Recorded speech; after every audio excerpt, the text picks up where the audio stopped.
Magandang araw mga pinagpala. For today's video, mag-harvest kami ng talong.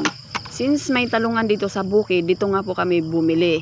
Kundi lang naman ang diferensya niya doon sa bagsakan. Pero ang advantage dito, magtatagal ang talong. Matagal masira kasi bagong pitas. Yan nga po yung may-ari, si ate. Mag-asawa sila dyan. Natinik. Talagang matinik. Matinik, ouch daw.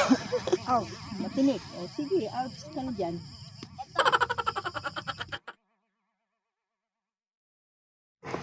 Masaya mamitas ng talong guys, nakaka-excite.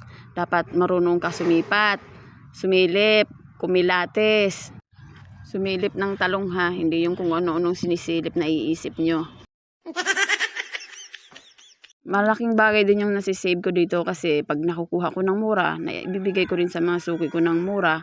Mura na low price ha, hindi mura na bad words.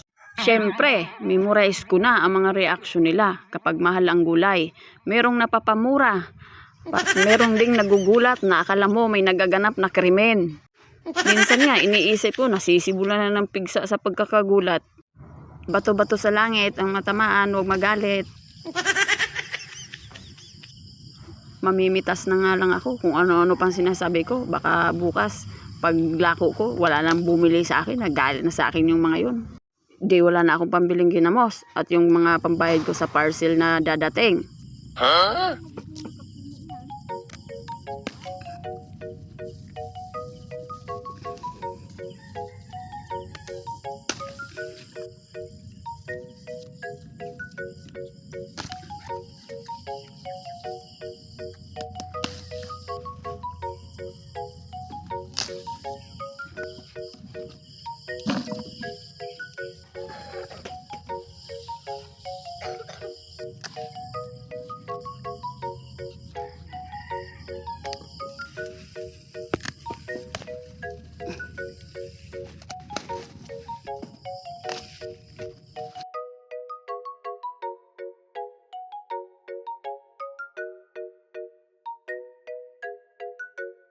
So ayan na nga po mga pinagpala, tapos na kami mga harvest. Ayan na po ang aming mga napipitas.